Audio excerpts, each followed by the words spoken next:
Hi, folks. Welcome to Live in My Bathrobe, which is certainly a live feed on Facebook before it becomes a live feed, or not a live feed on YouTube.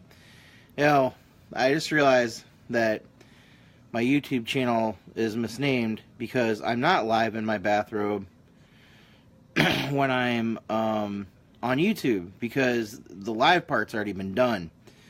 Eventually, I'll be live over there and I'll just stream it through Facebook. I'm pretty sure you can do that. Young Turks do that somehow. I gotta figure that out. I haven't figured that out yet, but I will. Not tonight. I'm dizzy. The room's actually spinning right now. The vertigo the other night was nothing. This is like the third day I was at the hospital vertigo. It's not like the first day. The first day I was just thrown up everywhere and it was terrible. I couldn't move. Now I'm just the room's just spinning a bit, and I'm not focusing very well. So I'm sorry if I'm not as articulate today. I'm fighting through the dizziness, but I wanted to do this video. I really enjoy doing this, and I want to keep doing it. Religious legislation is what I wanted to talk about. I said I would talk about that in a previous video, and what I mean by religious legislation is legislation that religious people bring up every year in legislatures across the country in the United States. And one that they do all the time is evolution. They do something to diminish evolution and push intelligent design. They do it every year, even though they know it's been struck down in courts over and over again. It was struck down in Dover, PA, as a matter of fact. Here, of course, that's not on this side of PA, but it was struck down in Dover, PA, and it's been struck down in a lot of other places. And intelligent design is just creationism by another name, and they keep trying to diminish. They keep talking about teaching the controversy. There's no controversy. The controversy is manufactured by people who don't care about what's true. And, Atheist Experience has a call-in show. It's a call-in show. And they'll say right off the bat, when someone asks them about evolution, they'll say, "Why are you calling us? Why don't you talk to a biologist?" And the thing is, I don't think that's the right thing to say. I mean, they can do whatever they want on their show, and they do well. They do a really good job over there. I don't want to diminish what they do. I really have a lot of respect for them. But evolution, something I know about because I was a biology major and I kept up on things, and I had to reread a whole bunch of stuff because guess what? The Genome Project wasn't a thing when I was a biology major. The Genome Project really started coming to its own in like 2000 or something like that. The genome wasn't mapped in 2000, okay? I went to college in the 90s, in the early 90s. 1990 I started college. There was no Genome Project then. I had to read a whole bunch of literature. I read scientific journals. I learned more. I don't know everything. I learned a lot from Aaron Ra, by the way. If you haven't watched Aaron Ra's videos, even the ones that are about creationism that you don't think you need to know anything about, because none of my friends believe in Noah's Ark.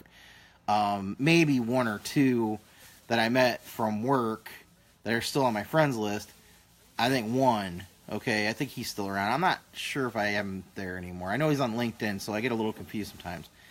But even the ones about creationism, you'll learn stuff about biology, and you'll learn stuff about phylogeny, which is the classification of animals. And you'll learn about clades. You'll learn that we really are monkeys. If, evolution was true, why are there still monkeys? We're monkeys. 20 million years ago, we had a common ancestors with monkeys, but you don't really leave that family. Once you go down a clade, you're still in that family, so you're still a monkey. You're still an ape, but you're Homo sapiens sapiens. In any case, every year in many state legislatures, it's not just Michigan where I was. I checked other legislatures, and other legislatures getting this every year. Every year, something to teach the controversy, to teach that evolution was just a theory. Just a theory. There's such a misuse of that word. Theories have explanatory power. That is what a theory is. Evolution's a fact. The theory of evolution involves population genetics, punctuated equilibrium, and descent through modification. and that modification is made through populations, and it's, you know, if you want a really good overview of what, well, I don't know if there's PBS put out a book on evolution, and they put out a series on evolution. It's really good. You can go to Berkeley's website, and they have a really good thing for teachers that a lot of my friends would understand, and I used to prepare lessons for kids that I taught. I ended up teaching kids. I was on Wife Swap. I don't know if you know that. I know some of my friends know that. I was on Wife Swap for like 10 seconds because there was a radio show host. He did Infidel Guy, and I think his name was Reginald. I don't remember what his last name was anymore, but he had a wife named Amber, and Amber came to Goodrich, Michigan, to stay with a couple who was stay with it wasn't the couple, obviously. The preacher's wife ended up going and staying with Reginald, where she stayed with the preacher. And man, those kids had the Bible beaten into their head. That's all they ever learned. That's all they ever knew. So I go up there with a lesson plan from Berkeley, and the producers tell me, "Oh, no. That you got to understand, they don't know anything about science at all. You're going to have to start like at what science is." You know, I'm like, I can't teach them evolution without. I mean, they have to have some kind of baseline. They have to start somewhere. Well, these kids, the one kid was a brat. The oldest one was just a brat. He was a brat. The youngest one was really cute, but he followed his brothers in his brother's footsteps. The girl, both Amber and I wanted to take her home and adopt her. Taylor was this was a niece of the preacher, and when they asked the kids, and they didn't include this in the episode, there was a whole bunch of stuff they didn't include in the episode. I was there filming for 2 hours. We had an atheist meeting that night that was filmed for 3 hours. So there's 5 hours of filming there. They used 10 seconds of it. They didn't even use the meeting because the preacher got torn apart in the meeting. There were at least 6 people who were members of Mensa. There was a guy who was there from Dignitas or Hemlock Society. I think it used to be Hemlock Society, and now it's Dignitas. Or they're 2 separate groups. I don't remember. One of the euthanasia groups. Then there was a neurologist there. Now he's a documentary filmmaker, and he's an author. But Vivek is his name. I don't remember his last name, but Vivek was brilliant, and he kept ripping this guy apart because the guy kept coming up with medical miracles. I'm sorry I'm doing the air quotes tonight, but coming up with all these things that he considered miracles, and no, that's a documented reflex action, and he kept, stuff like that. He just kept coming up with medical reasons why this wasn't a miracle and this wasn't a miracle. This is well-documented, evidence-based stuff. And, that guy was just... The preacher was getting just... I'm sitting on my couch tonight, by the way. I'm not working out because working out, the exertion makes my dizziness worse. And it's actually really bad tonight. I'm feeling better at the moment, but when I do feel better, I get a headache. So the exertion would make me dizzier. Now I'm just dealing with a headache and not as much dizziness. So that's good, right? Progress. So, anyway, yeah, so that legislation come up every year. Evolution is just the theory, and teach the controversy, and let the kids decide what to believe. No, that is not what you do in school. You send your kids to school to be educated. They don't know the facts, and their judgment isn't developed, and you just don't let them go and decide what's true. You give them the facts, and those are the facts. And Mark Andy Tilley is saying, so much different in Oz. Science is science. No BSID. Creationism in our public schools. Religious private schools may do it. I find it hard to understand why this is in the U.S. because we have a lot more religious people than anybody. Well, the only country that is more religious as a population, I think, is Turkey. Or I think that's the only country with more creationists. I can't remember what the statistic is anymore, but like half the population here believes in creationism, just about, and 6,000-year-old Earth stuff, and it's ridiculous. And I think it's the fault of the free exercise clause plus capitalism. That equals church's business, free to do whatever it wants. And they're really good at propaganda, and they're really good at bringing kids in and grooming them and then inoculating them against facts. They end up inoculated. Like evolution. There's a documentary, not documentary. I don't even want to call it a documentary. A propaganda film out now called Torchbearer. Phil Robertson from the Duck Dynasty gang is the star of it. Steve Bannon produced it. Y'all know who Steve Bannon is, Trump's advisor till he got fired or resigned or whatever happened to him. He's running the propaganda wing now, Breitbart. So, here's the thing. They produced this film, and in this film they talk about how science is the enemy of the people, and atheism is the enemy of the people, and evolution is just like Nazism. It was, eugenics were used, and, critical thinking... critical thinking is something that the Republican Party tried to ban in Texas. No lie. Their 2012 platform actually had that verbiage in it that they wanted to keep critical thinking out of schools. It's ridiculous. We need to revamp our education system altogether. And the creationism keeps getting into court, and the courts strike it down. But they don't care. The religious people don't care. They'll bring it up every year, year after year. And if they get it in, great. They know it's going to get struck down in court, but they know it's also going to be taught until it is. So they don't care. It's a little bit. They don't care how much they cost the school money. They don't care how much they cost communities money. How much money they cost everybody. They don't care because they got their religion in. It's a victory for them. So the evolution legislation is there. Religious displays. Those displays of the motto, "In God We Trust." Why isn't God We Trust our motto? Because in the 1950s there was a anti-communist hysteria, and there was Catholic lobbying. There was a huge influx of Catholics in the 1930s and 40s, there was an influx of Catholics in the 1800s with the Irish, and then there was in the early 1900s there was an influx of Catholic Italians.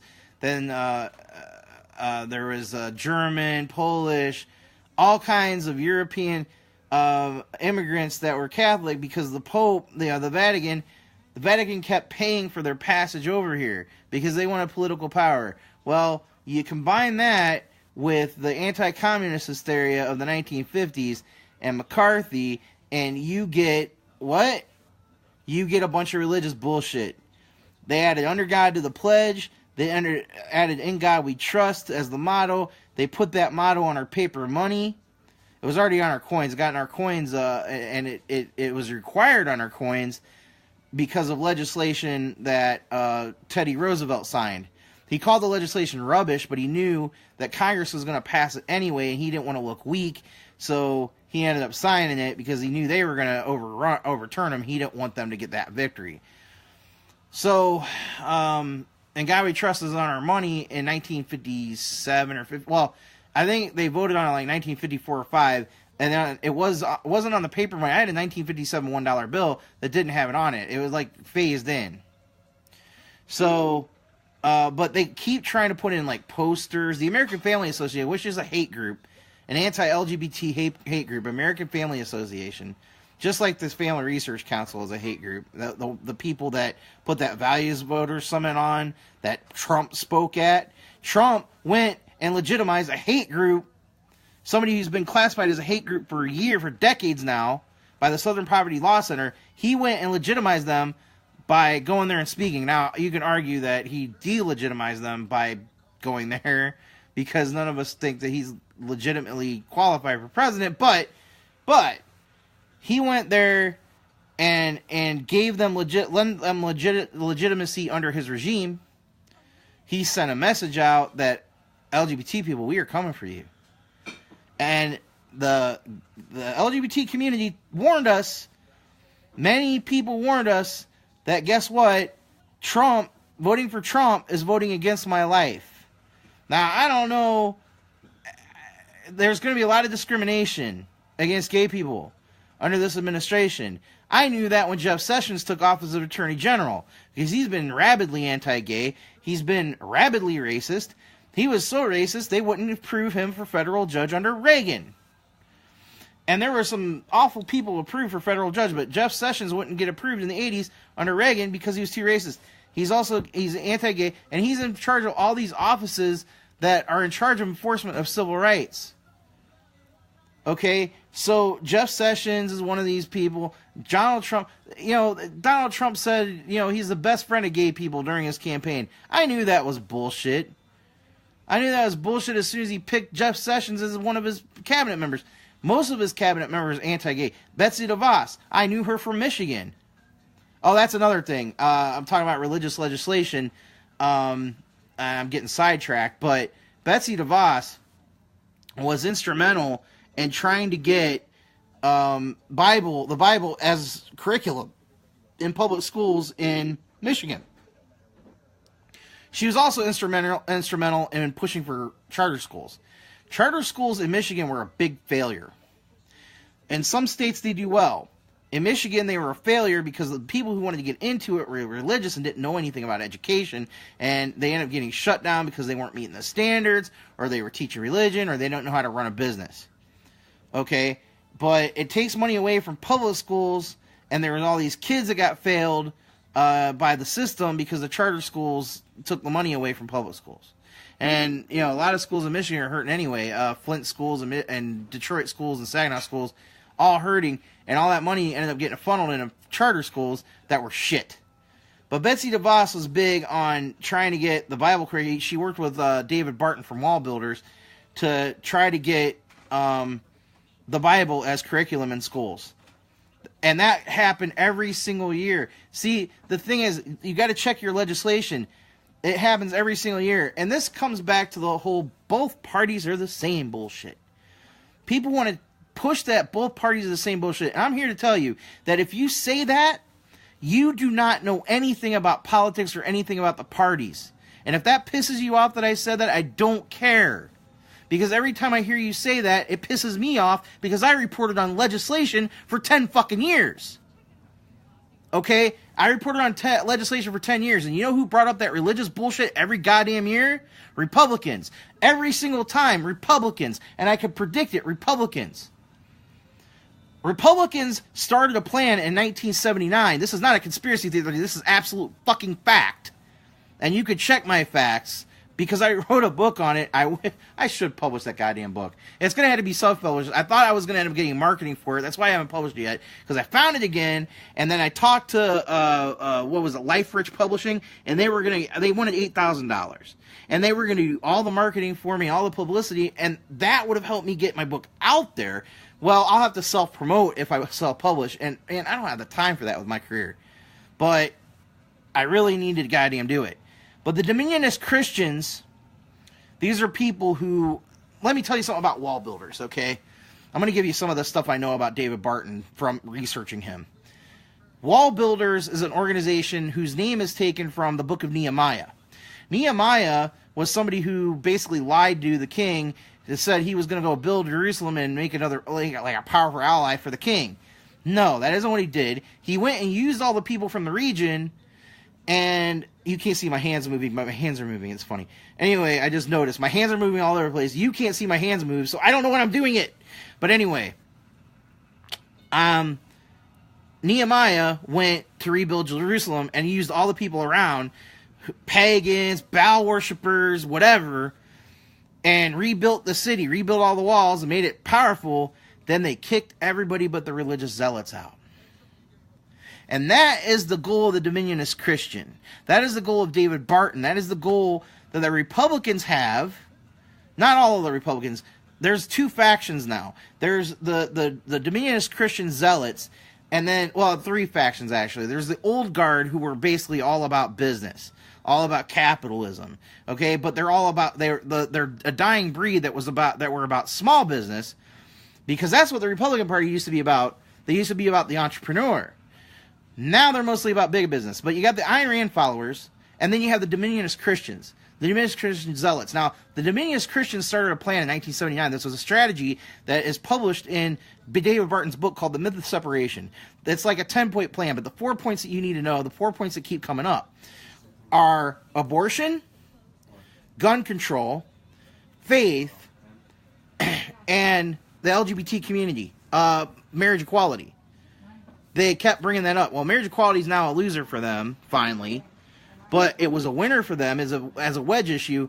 They basically use those 4 things as wedge issues against Democrats. You'll see, every year, you'll see propaganda that says the Democrats are going to come and take away your Bibles and your guns. They will. There's anti-abortion stuff. Abortion is murder. It always plays on people's emotions. And let me tell you, there are a lot of single-issue voter Christians out there. Most of them are evangelicals. They're like, you're murdering babies if you're aborting babies, and that is a very effective wedge issue for them. There were a lot of evangelical voters who voted for Trump because he was against abortion and went as far as saying he would jail women who had an abortion. Now, they walked that back later. The campaign walked that back when they were asked about it later. But he said that in a debate, or a town hall. I think it was a town hall. He said that he wanted to jail women who had abortion. So that was like, oh yeah, evangelicals are like, great. So, anyway, these are wedge issues that they use. Now, I'm not saying Trump is a dominionist. Trump's just an asshole monster, okay? I shouldn't say just. He's not merely that. He is just a monster. And, anyway, but one other point you need to know out of the 10 is they are to get people to run for all offices and build political careers. And this is why I keep saying, and I don't know if you've noticed me saying this, that if you're going to have a third party in this country, or if you're going to change the Democrats for the better or whatever, you're going to change a party for the better, you're going to have to start at the grassroots. You're going to have to build up political careers from the ground up. You start out in mayor and city council, you move up to representative, then you move up to senator, you move up into the state legislatures, you move up into the governor's office. You just build those political careers with people that are of your mindset, like progressives, for example, and then you run them into the office. Now, here's the thing about the Dominionist Christians. They hated the Republican Party. They didn't like it because they weren't religious enough. They were about business. But they built political careers, and they said, run stealth. You don't, if you have to in your district, run stealth. Okay? So all these people were running, and they weren't being outspoken about their religion until George Bush was in office, and they ended up having the Supreme Court, the presidency, and the Congress from 2003 to 2007. 2002 was the election year. They ended up overturning Congress, the Republican Congress, for 4 years. And they had the Supreme Court, and they had one swing vote, and then they had the presidency. And George Bush rubber stamped a whole bunch of legislation. There's a whole bunch of stuff people don't even know about. One of the things that you don't know, that a lot of people don't know about when I tell them, and this is documented, this is public record. I told you about to avoid fake news. One of the things you do is go to the public record, go to the documents that are available, because the press is a filter, and they won't ever tell you this shit, and they won't tell you this one because the media loves religion. And I can give you a shining example of that in a second. But the HUD, Office of Housing and Urban Development, had a program where they gave $2 billion to remodel fucking churches, This was money that's supposed to go to poor people's housing. They routed this $2 billion to a church remodeling program and a program to build Planned Parenthood clinics that weren't Planned Parenthood. They were proselytization centers. They pretended to be family planning clinics, but when the women came in seeking health care or seeking abortion or seeking whatever service, birth control information or birth control, access to birth control, like IUDs and things like that, they would proselytize to them. If they were pregnant, they would urge adoption, or they would urge them to keep their kids, keep their babies, whatever. And they wouldn't, it was proselytization. They were preaching to them. And that was off our tax dollars. But the media would not tell you this. I had to find this out. I had to investigate this. I was investigating the Bush administration just like they were investigating me. I know people don't believe that when I tell them. It's true. It was on the news, by the way, not about me, but it was on the news about them going after pacifist organizations and atheist organizations and any organizations that they didn't like. We were non-political. We were an apolitical organization. We were an education organization that educated people on separation of church and state. They were investigating us, but nothing ever came of that. they didn't even get through my firewall, but I traced a lot of attacks through that were, hitting my firewall back to Langley, Virginia, and Arlington, Virginia, and Washington, D.C., and 3 different agencies. The NSA, the CIA, and the FBI were all trying to get in. But they didn't. They might have a dossier on me. Who the hell knows? I don't care. Bush was nuts. Bush had dossiers on people that were pacifists. So if you think he didn't, he was doing some bullshit investigation. I'm small potatoes, man. I am harmless to the government. And he was investigating my organization because I was a board member, a newsletter writer. I was part of that. So, whatever. But I was looking at his shit and what he was doing, and I came across that HUD thing. And I presented it in a newsletter, and I linked the documents and all that kind of stuff. Michigan Atheist newsletter is probably still up there. If you go to the Michigan Atheist page, they might have links to my old newsletters. I don't know. I think they're still archived somewhere. But there were links and to the actual document on the HUD website.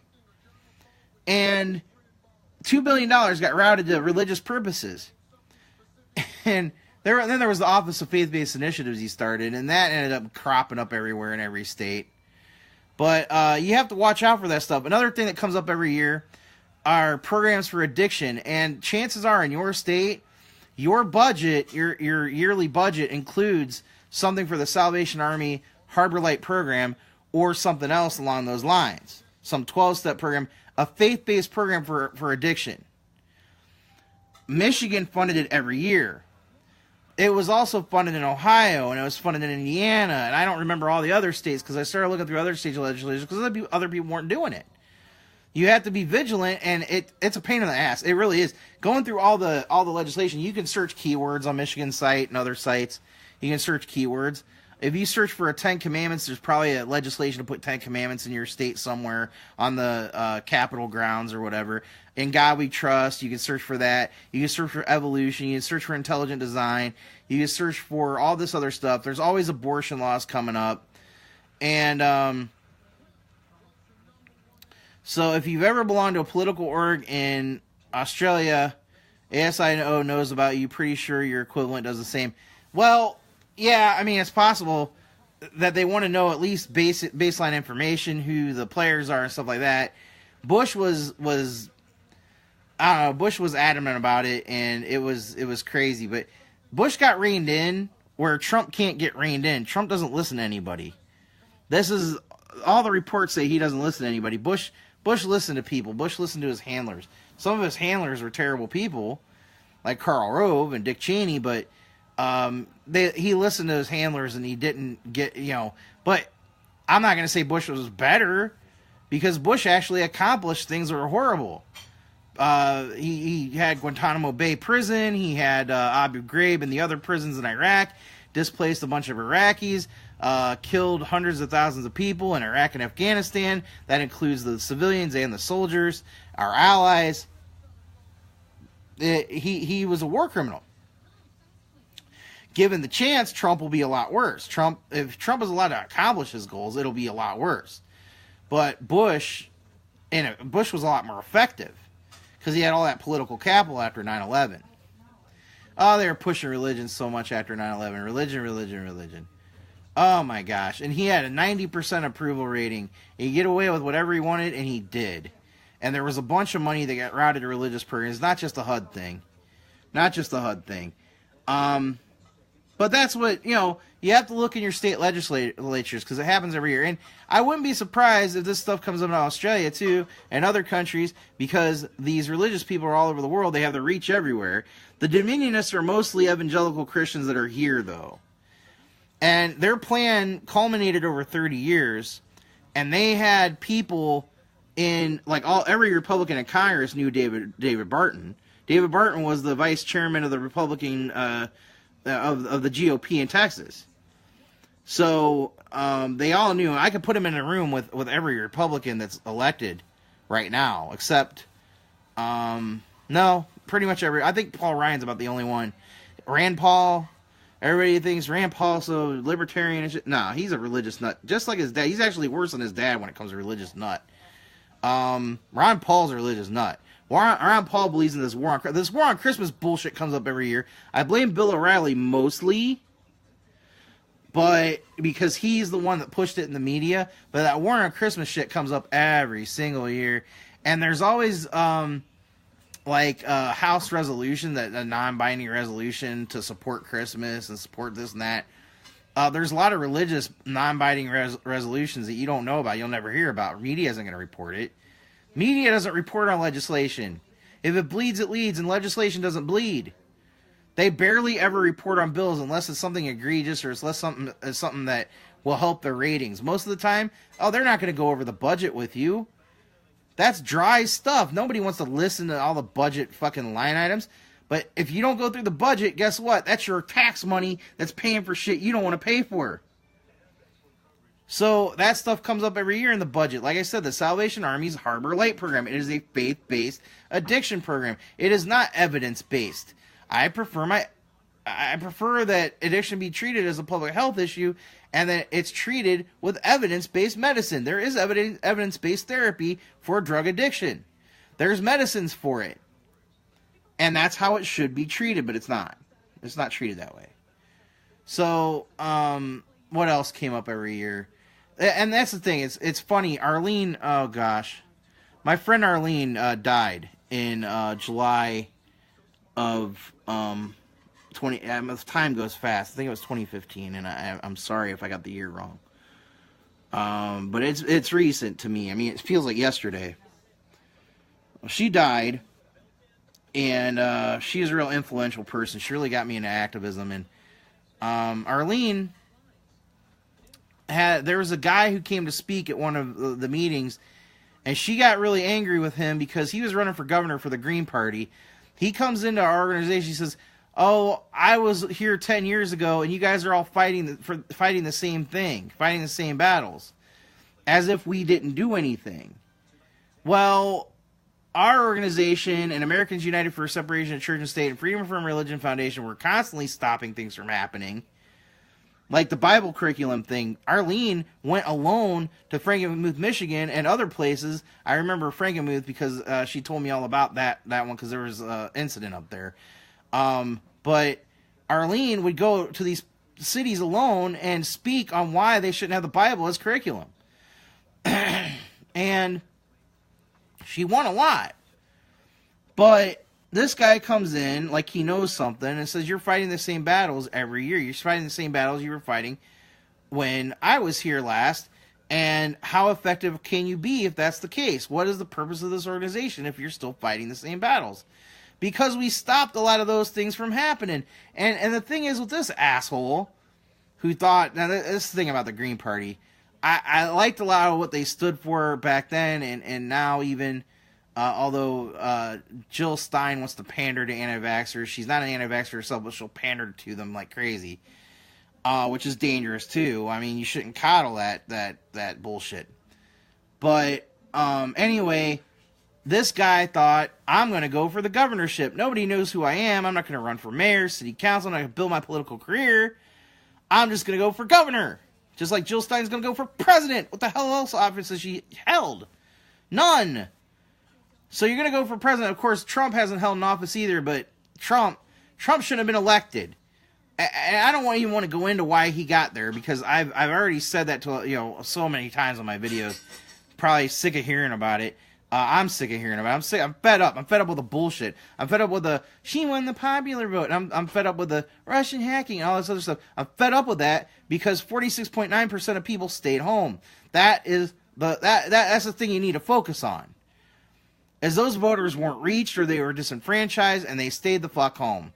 And the majority of them were left-leaning voters, statistically speaking. So I just don't want to hear the bullshit anymore because, everybody's got their theories, but the fact is we needed to do damage control. We needed to keep Trump out of there and do damage control and do better in the 2018 election. It was too late by the time the election, by the time the primaries were over, it was too late to do anything.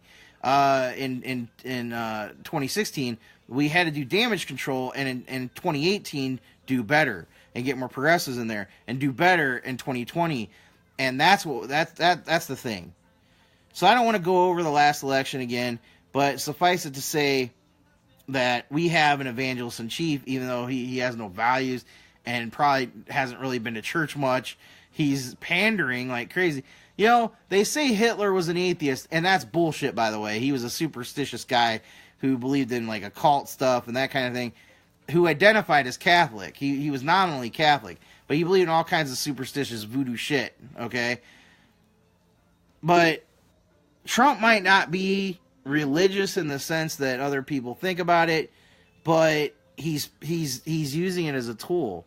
And even if Hitler didn't believe any of the shit that he believes some fucked up shit, but even if he didn't believe what he believed, he used religion as a tool. And that's what Trump is doing now. And he's using the worst elements of religion as a tool. He's going to the values voters, the anti-gay people, values, shitty values. The values of those people, these are the values of these people. They would kick out a kid. They'll either abuse them by sending them to gay conversion therapy, okay, which is torture, or they will kick that kid out of their house.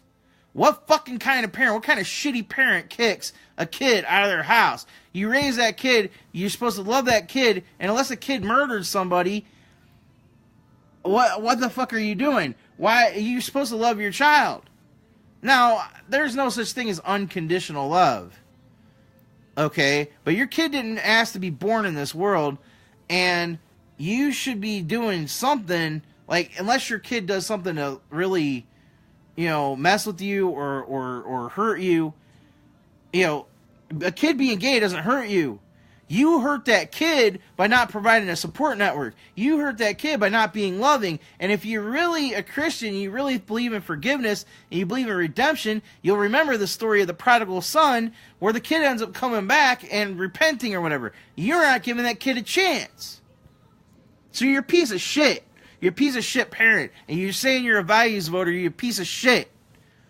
I never do that to one of my kids. I would never kick my kid out of the house for saying, well, hell, I have a pansexual, bisexual, pansexual, not pan, I would say pansexual, bisexual. Bisexual is kind of subset. Anyway, I have a pansexual stepdaughter. And, yeah, that's right. Even if you were an atheist, most Nazis were Christian. Guys with us on their belt buckle. Yes, and they use religion, and they push religion, and they mingled it with the state all the time. The delay is why that came in late in the conversation. I got like a 15-second delay or something. But listen. She kind of, I don't know. She had a friend whose parents kicked her out because she was gay. She came out to him. She was a college student, but she had no place to stay when the semester was over. We let her stay with us. We let her stay with us because, you know, her parents were assholes, and we felt bad. You know what? We would never kick out a kid. If now, my stepson hasn't really declared an orientation. He has expressed an interest in girls and stuff to me, but not overt. And the thing is, if he were to come out to me as gay tomorrow, then I would say, cool. If you meet a guy that you like, then bring him over. You know, let us meet him and stuff. Because, you know, that's what you do. It's love. And you know, you can't help who you're attracted to. Well, I mean, as long as it's, you know, consensual and they're adults, you can't help you can't help who you're attracted to and who you love. And the thing is, as long as it's between consenting adults, of course he's a kid, you know, so it'd be consenting teenagers, but as long as it's between consenting adults, what is the harm? But these values voters would kick their kid out of the house. They're assholes. You know how many stories I've heard of gay kids getting kicked out of the house and then they end up turning to a life of prostitution because it's the only way they can that's the only way they can survive. They do what they can. They beg, borrow, and steal. They become, you know, they'll live off the streets. They'll beg. They'll end up being prostitutes, whatever, just to get by. And that's what you forced your kid into because you're a piece of shit values voter. fucking Family Research Council and American Family Association. Fuck those people. Fuck those people. I got a lot of people on my friends list who happen to be gay. And I wouldn't give them up for the world. And you want to tell me that their love is somehow different or sinful? Bullshit. I got friends of mine, you know, that are couples that absolutely love and back each other up 100%. And one of them came to me, one of my friends came to me and told me about this woman she met who she was really, really deeply in love with. And I could tell from the way she talked, her love is just the same as mine and Jeannie's. I could tell they loved each other that much. You can't tell me it's different. You can't tell me they just want to live in sin. You can't tell me they just want to live the lifestyle. They're human beings who love other human beings, and that is a beautiful thing. Love is beautiful, and if you reject it because you're an asshole values voter, fuck you. And Trump went and spoke with him. Trump is backing the Nazis. He's backing the racists. He's backing the hate groups that are anti-LGBT. Trump is a horrible, monstrous human being. Or human Cheeto. I don't know which. But Trump is fucking horrible. And he needs to be stopped. Whether that's the 25th Amendment or impeachment or we vote him out, he's got to go. So, you know, I was telling I know some of my coworkers voted for Trump. I know they did. They won't admit it. But I know, as a matter of fact, one of them, I'm pretty sure, right now, he agrees Trump's a moron. But he's a single issue voter. His issue is guns. And if there's any gun control, and Hillary Clinton mentioned gun control, he's not going to vote for that person. Well, Trump wasn't going to do any gun control, so he voted for Trump. I'm sure he did. He didn't admit it, but I'm sure he did. And we were talking today, and he's just really disappointed in him and all that stuff. But he thought the wall was a good idea. And I had to tell him why the wall was a shitty idea. And then a couple of my coworkers joined in. Many parents do not deserve the privilege of raising children. Unfortunately, what values? I always ask. Yes. Yeah, they don't. They don't deserve it. And they just want the kids to be like them. They don't accept their individuality. They don't accept their humanity. And there are people who will tell you they own their kids till they're 18. That your kids are your property. Bullshit, your kids are your property. You know? I don't know. It's just... I don't understand that whole kicking your kids out shit. I mean, if your kid... I could see scenarios where kicking your kid out is a good idea. Like if they're, murderers or something, you want to kick them out and send them to prison. If they've done something detrimental, if they're hurting other people, sure. But not for being gay, not for being transgender, not for being atheists. There's kids that get kicked out because they're atheists. Or, as one of my friends, I don't think we ever became Facebook friends, but I talked to her in one of the Mingle groups. And, she was, we had really a lot of common, but I had a lot of empathy for her because she was talking about how her parents basically trapped her financially. They kept taking money out of her paycheck to pay for rent. Like, they kept making her pay rent and all this other stuff. And I said, well, stop giving them. That's not their money. It's your money, and you take that paycheck and you just go rent somewhere. Get a cheap room and, sleeping room, whatever, and go rent somewhere and get the hell out of their house. Because that's abuse. When they want to isolate you financially and use you for your money, their whole ultimatum was, you don't get any money if you're not gonna go to church with us. Fuck that shit. My parents thought they were gonna make me go to church. Oh man, let me tell you how I got out of that one. I think I did. I think I might have said this in the last video or the video before, but my parents, they had me go to church with them, right? They insisted. And I could have just stayed home. I could have just slept, but they trying to guilt trip me and shit. So I went to church with them, and after church, I explained to them why the priest was completely wrong scripturally during the homily. And they didn't like that. And they never made me go to church with them again. I slept in every Sunday after that. I'd go home I'd go back to their house for summers because I worked there during the summer. I worked in a glass factory a couple years and a tire factory a couple years. I made good money at the tire factory. I made like $19 an hour back then. It was pretty good money back in 1992 or 3, whatever it was. And I mean, people are making less than that now. And so yeah, you know, I got out of going to church with my parents. Of course, they stopped giving money to the church after the pedophilia scandal came out. They didn't want to give money to them anymore. But yeah, they still went. I mean, they were devout Catholics. My grandparents were devout Catholics. And I don't know, but does anybody want to talk about anything else? Because at this point, I think I'm wrapping up. I'm you know, I was talking about religious legislation, and just check your legislature every year. Check your legislature on a regular basis, because they will reintroduce this every single session. Every time they come back, or every time they reconvene for a new session, they will reintroduce the legislation. So watch out for it. That's all I have to say. Go to your legislature's website and search for this stuff. But I'm going to wrap it up. If you have any topics you want me to talk about, you know, I love interacting with people. I didn't interact too much this time. I hope you liked listening to me. I hope you enjoyed the video. I have a channel called Live in My Bathroom on YouTube. These videos go there, so if you ever miss one of my live sessions, you can go there and watch it there.